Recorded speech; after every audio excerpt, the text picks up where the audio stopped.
The alley narrowed as if the city itself had decided to lean in and watch. Brick walls rose on both sides, damp and scarred with old posters and fresh graffiti, their colors bleeding in the drizzle. A single flickering streetlight buzzed overhead, throwing a sickly yellow cone that barely reached the ground. The air smelled of wet concrete, rust, and something sour, old beer soaked into trash that had given up on being collected. Somewhere above, a window slammed shut. Somewhere far away, traffic hummed like an ocean that didn't care. She stepped into the light and stopped. Footsteps answered her pause. Not one set. Several. Too many to be coincidence. 2 seconds.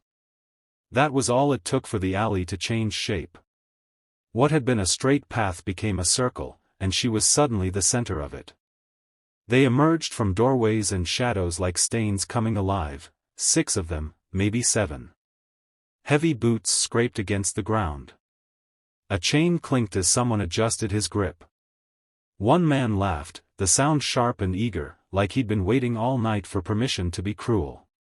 Another cracked his knuckles with exaggerated slowness, eyes roaming her up and down, dismissive already. She didn't move. Didn't reach for anything. Didn't look for an exit. Her hoodie hung loose, dark with rain at the shoulders.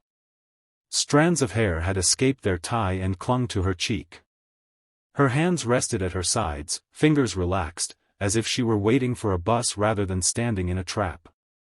The calm wasn't forced. It was practiced.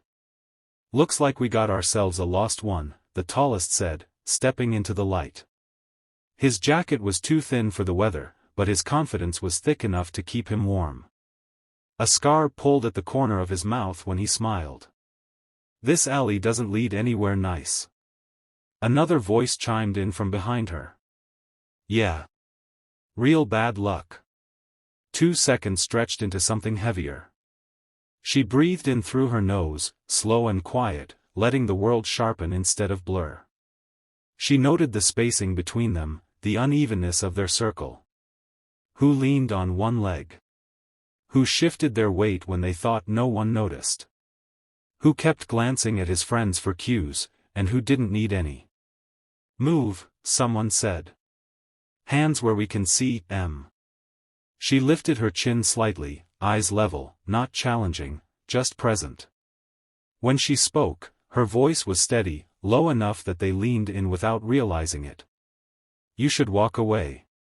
The laughter returned, louder this time. One of them slapped another on the shoulder. "Hear that? She's giving advice." "Cute," the tall one said. "You think you're scary?" She didn't answer right away. Rain ticked off the metal dumpster to her left. A drop slid from the brim of the streetlight and shattered on the ground between her shoes. "I warned you," she said. Something flickered across a few faces, confusion, maybe, or annoyance. It vanished quickly, replaced by the comfort of numbers. One man took a step closer, invading her space deliberately. He smelled of sweat and cheap cologne. His breath puffed white in the cold air. "Warned us of what?" he asked. She met his eyes. There was no anger there. No fear. Just clarity. The kind that made people uncomfortable without knowing why. The first lunge came from her left. He moved fast, eager to be first, to prove something to the others. His shoulder dipped, arm swinging wide, aiming to grab her hoodie and yank her off balance. He expected resistance. He expected panic. He got neither.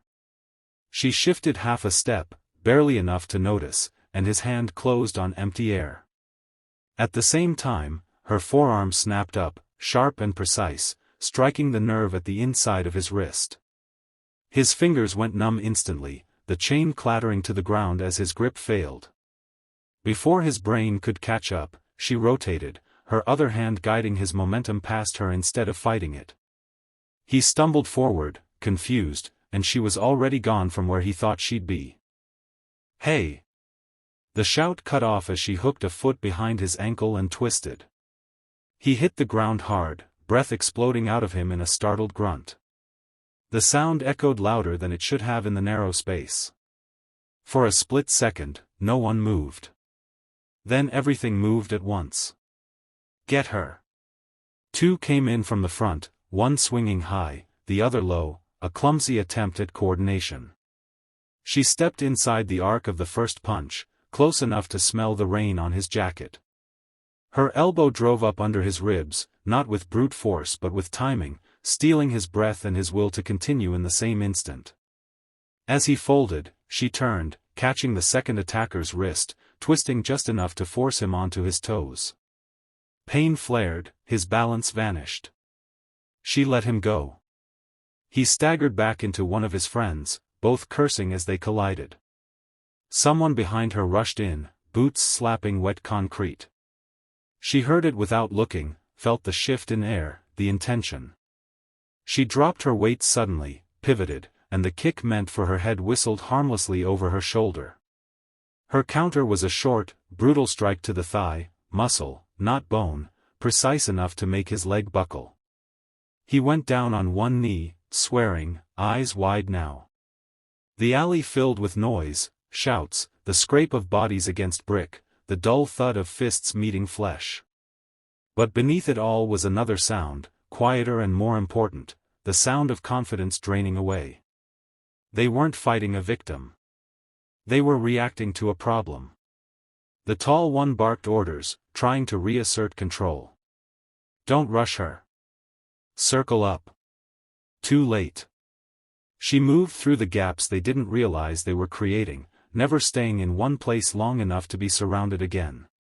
When someone grabbed for her arm, she rolled her shoulder, slipped free, and struck the side of his neck with the edge of her hand, enough to make his vision swim, not enough to kill. When another swung a bottle, she stepped in close, where it was useless, and drove her knee into his midsection, folding him over with a wet cough. Fear crept in quietly, disguising itself as anger. One man backed away without realizing it, bumping into the dumpster. His eyes darted between her and his fallen friends, breath coming fast. "This isn't worth it," he muttered. The tall one heard him and snarled. "Shut up." He charged himself this time, face twisted with fury, fists pumping. He was stronger than the others, heavier, relying on mass and momentum. She let him come. At the last possible moment, she shifted, planted, and redirected him into the wall. Brick met bone with a dull crack. He sagged, stunned, sliding down to sit heavily on the wet ground. Silence threatened to break through then, but one last voice tried to keep the illusion alive. "You think you won?" She turned toward it slowly.